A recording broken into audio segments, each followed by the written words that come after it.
सबको मेरी तरफ से सलाम पहुँचे and welcome back to the another vlog. आज आपको सैर कराएंगे उस जगह की जो अंग्रेज़ों के नज़दीक अपने दौर की खूबसूरत जगहों में से एक थी।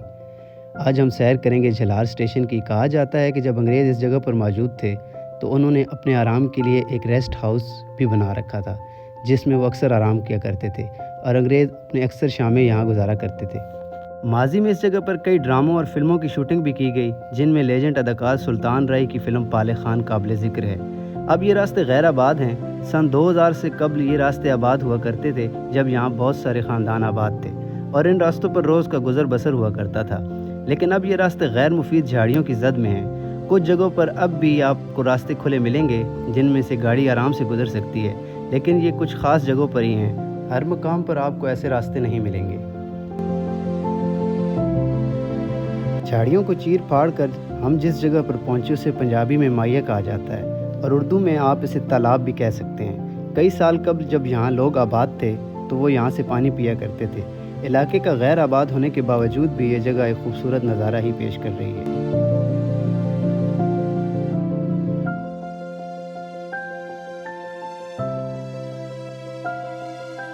माइये को बाय बाय करने के बाद हम बढ़े अपने अगले हदफ की जानिब।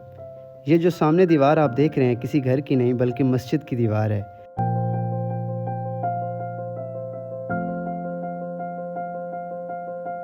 इसी दीवार के बिल्कुल साथ मस्जिद का गेट कायम है। मस्जिद के बिल्कुल साथ वाला कमरा तो गिर चुका है मगर मस्जिद की दीवारें अपनी जगह कायम हैं। ये जगह भी माशाल्लाह कभी आबाद हुआ करती थी और क्या खूबसूरत मंजर हुआ करता होगा।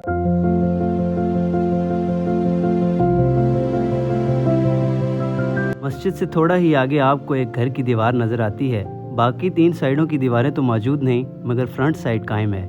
इसी के आसपास आपको और भी कुछ घरों का मलबा देखने को मिलता है। मेरे ख्याल में अगर थोड़ी सी ही ज़रूरियात मौजूद होती तो कुछ ना कुछ ख़ानदान आज भी यहाँ आबाद होते, मगर ऐसा नहीं है। यहाँ हम जलार स्टेशन की बैक वाली साइड पर मौजूद हैं। जलार स्टेशन की फ्रंट वाली साइड पर अब भी कुछ घर यहाँ आबाद हैं। इनकी भी मैं कोशिश करूँगा कि आपको सैर कराऊँ, मगर इसके लिए उनकी इजाज़त दरकार है। इसके बाद ही कुछ हो सकता है।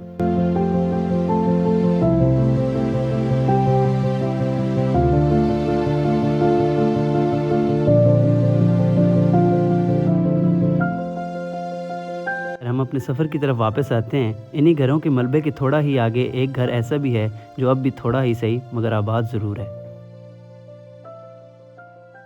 झाड़ियों और पथरीलों रास्तों से गुजरने के बाद फाइनली हम पहुंचे एक बहुत ही खूबसूरत जगह पर और वो क्या नज़ारा है आप भी देखिए।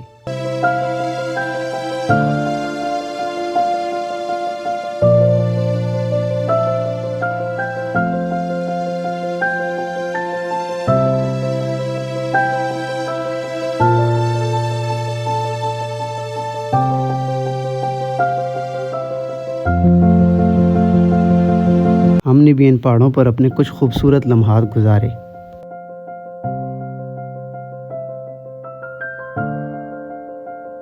इसी खूबसूरती के साथ ही एक और खूबसूरती का मंजर आपको पेश करते हैं। पहाड़ों को चीरती फाड़ती ट्रेन का मंजर। आप जब कभी भी यहाँ आएँ तो इस नज़ारे को देख कर ही लुत्फ़अंदोज़ हो सकेंगे। इन्हीं पहाड़ों के बिल्कुल बैक साइड से ट्रेन गुजरती है। क्या खूबसूरत जगह है, इसीलिए तो यहाँ सुल्तान साहब को रिकॉर्ड किया गया है। गैर आबाद होने के बावजूद खूबसूरती तो यहाँ मौजूद है। ट्रेन और पहाड़ों का नज़ारा लेने के बाद हम पहुँचे एक नदी के किनारे। ये वही नदी है जो ट्रेन के बिल्कुल नीचे से गुजरती है और ये पहाड़ों के दरमियान सांप की तरह बल खाती नज़र आती है। कुछ इस नदी की मोमेंट्स हैं जो हमने कैप्चर किए हैं, वो भी आपको दिखाते हैं।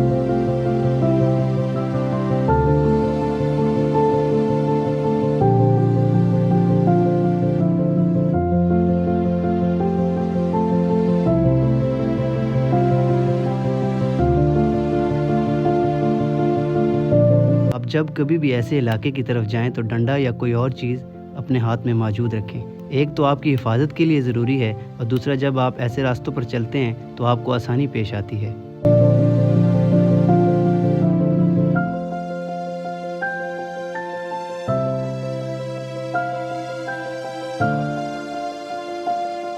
कुछ लोग हैं जो इस गैर आबाद इलाके में अपनी ज़मीनों से फ़ायदा हासिल कर रहे हैं। लकड़ियों की कटाई की जाती है और फिर इन्हें फ़रोख्त कर दिया जाता है। हम यहाँ से गुजरे तो 4 से 5 फर्द लकड़ियों की कटाई में मसरूफ़ थे। سفر طے کرتے کرتے ہم پہنچے ٹرین کے پل کے نیچے، اور یہ پل بھی بہت خوبصورتی کا منظر پیش کرتا ہے جب ٹرین اس کے اوپر سے گزرتی ہے۔ اس پل کی تعمیر میں پتھر کا استعمال کیا گیا ہے۔ اسی کے ساتھ ہم واپس اسٹیشن پر پہنچے۔ اس اسٹیشن پر میں نے اپنی زندگی میں پہلی بار اتنا رش دیکھا۔ اس کی وجہ یہ ہے کہ یہاں پر ایک ولیمے کا پروگرام تھا جس میں شرکت کے لیے یہ تمام لوگ آئے ہوئے تھے اور ٹرین کا انتظار کر رہے تھے، اور پوچھنے پر معلوم ہوا کہ جب یہ علاقہ آباد تھا تو اس سے زیادہ رش ہوا کرتا تھا اسٹیشن پر۔ ٹرین کے آتے ہی ہمارا ولاگ ہوا دی اینڈ۔ ملتے ہیں نیکسٹ ولاگ میں، تب تک کے لیے اللہ کی امان۔